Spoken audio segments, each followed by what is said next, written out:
বিচারপতি অভিজিৎ গঙ্গোপাধ্যায়ের নির্দেশে এফআইআর করেছিল সিবিআই। সেই নির্দেশ সম্পূর্ণরূপে খারিজ করেছে ডিভিশন বেঞ্চ। সেই সঙ্গে সিবিআইকে সব ফেরত দিতে বলল কোর্ট। কি জানিয়েছে আরও বিস্তারিত জানাবো। আপনারা দেখছেন top Barasat news YouTube channel. বিচারপতি অভিজিৎ গঙ্গোপাধ্যায় বলেছিলেন এফআইআর দায়ের করতে। সেই নির্দেশ মেনেই মেডিকেল কলেজ দুর্নীতি মামলায় এফআইআর দায়ের করেছিল সিবিআই। বৃহস্পতিবার সেই এফআইআর খারিজ করে দিল কলকাতা হাইকোর্টের ডিভিশন বেঞ্চ। সেই সঙ্গে সিবিআইকে বলেছে আদালত থেকে তারা এই মামলার সূত্রে যা নিয়েছে তা যেন অবিলম্বে ফেরত দিয়ে দেওয়া হয়। মেডিকেল কলেজে ভর্তি প্রসঙ্গে অনিয়মের মামলা নিয়ে বুধবার থেকেই হাইকোর্টের একক বেঞ্চে এর ৮ ডিভিশন বেঞ্চের টানাপোড়েন চলছে। প্রথমে এই মামলায় বিচারপতি গঙ্গোপাধ্যায় একক বেঞ্চ সিবিআই তদন্তের নির্দেশ দেয়। বিচারপতি বলেন রাজ্য পুলিশের উপর এই আদালতের আর আস্থা নেই। তারা এখন শাহজাহানকে ধরতে পারেনি।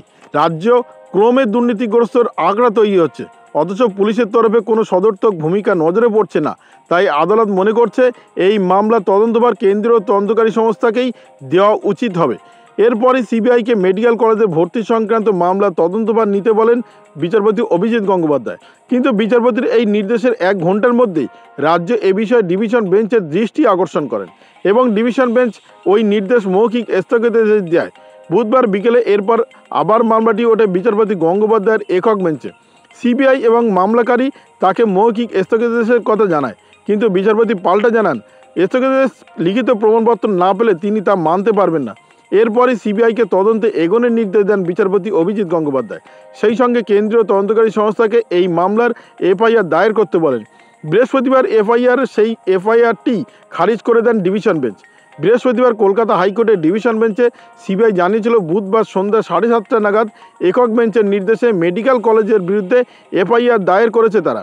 বিচারপতি সৌমেন সেন এবং বিচারপতি উদয় কুমারের ডিভিশন বেঞ্চ জানিয়ে দেয় সিবিআইয়ের করা ওই এফআইআর খারিজ হবে।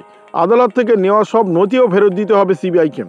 প্রসঙ্গত বলা যায় বুধবার রাতেই মেডিকেল মামলার বিচারপতি অভিজিৎ গঙ্গোপাধ্যায়ের নির্দেশে লিখিতভাবে স্থগিতাদেশ দিয়েছিল ডিভিশন বেঞ্চ। তবে এফআইআর তখনও খারিজ করা হয়নি। বৃহস্পতিবার সকালে মেডিকেল মামলায় রাজ্যের আবেদনের শুনানি ছিল ডিভিশন বেঞ্চে। সেই শুনানিতেই এফআইআর খারিজ করতে হবে বলেই কোর্টের 2 বিচারপতির ডিভিশন বেঞ্চ এই নির্দেশ দিয়েছে। আগে যা ঘটেছিল, এমবিবিএস পরীক্ষায় ভুয়ো শংসাপত্র ব্যবহার করে মেডিকেল কলেজে ভর্তি নেওয়া হয়েছে বলে অভিযোগ করেছিল আদালতে তিশা সোরেন।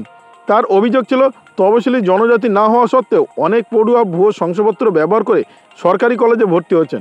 ওই সরকারি কলেজের তালিকায় Kolkata medical college, NRS medical college, RG Kar medical college এবং কলকাতা ন্যাশনাল মেডিকেল কলেজের নাম রয়েছে। বুধবার কলকাতা হাইকোর্টের বিচারপতি গঙ্গোপাধ্যায়ের এজলাসে উঠেছিল রাজ্যের মেডিকেল কলেজ ভর্তি সংক্রান্ত মামলা। সেই মামলায় সিবিআই তদন্তের নির্দেশ দিয়েছিলেন বিচারপতি অভিজিৎ গঙ্গোপাধ্যায়। এজলাসে বসেই তিনি বলেছিলেন মেডিকেল কলেজে ভর্তি নিয়ে যে দুর্নীতি হচ্ছে তার তদন্ত করবে সিবিআই। এই ঘটনায় যদি কোনো আর্থিক দুর্নীতি হয়ে থাকে তবে তাও সামনে আসা দরকার। বিচারপতির এই নির্দেশের পরই রাজ্যের তরফে তীব্র আপত্তি তোলেন রাজ্যের এজি। কিন্তু বিচারপতি তাকে থামিয়ে দিয়ে বলেন শাহজাহানকে আপনাদের পুলিশ গ্রেপ্তার করতে পেরেছে। রাজ্যটা দিনে দিনে কয়েকজন দুর্নীতিগ্রস্তের আখড়ায় পরিণত হচ্ছে, অথচ এত কিছুর পরে পুলিশের তরফে কোনো সদর্থক ভূমিকা চোখে পড়ছে না। এ রাজ্যের পুলিশ কর্তৃপক্ষের উপর আদালতের কোনো রকম আস্থা নেই। দুর্নীতির অভিযোগের তদন্তভার তাই সিবিআইয়ের হাতে দেওয়া যথাযথ মনে করছেন আদালত। পাশাপাশি সিবিআইকে বিচারপতি জানান সিবিআই তদন্তের নির্দেশনামা দুপুর 2:30টার মধ্যে সিবিআইকে দিতে হবে হাইকোর্টের রেজিস্ট্রার জেনারেলকে। প্রসঙ্গত বলা ভালো, মেডিকেল কলেজের ভর্তির এই মামলাটি গত বছর থেকেই চলছে বিচারপতি অভিজিৎ গঙ্গোপাধ্যায়ের এজলাসে। চিকিৎসক হওয়ার প্রশিক্ষণে অযোগ্যরা গুরুত্ব পেয়েছেন জেনে আদালতেই ক্ষোভ প্রকাশ করেছিলেন বিচারপতি অভিজিৎ গঙ্গোপাধ্যায়। মামলাকারী আদালতে যে 50 জনের নাম জমা দিয়েছিলেন তাদের প্রত্যেকের শংসাপত্র খতিয়ে দেখতে বলেন বিচারপতি অভিজিৎ গঙ্গোপাধ্যায়। গত 16 অক্টোবর ওই 50 জনকে মামলায় যুক্ত করার নির্দেশও দিয়েছিলেন অভিজিৎ গঙ্গোপাধ্যায়।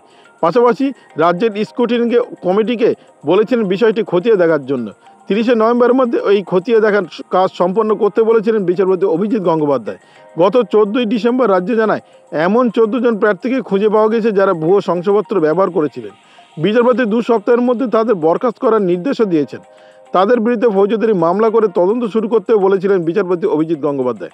বুধবার এই মামলাতে সিবিআই তদন্তের নির্দেশ দেন তিনি, স্থগিতাদেশ দেন ডিভিশন বেঞ্চ। এখন দেখার বিষয় কোন দিকে এগোয় এই মামলা।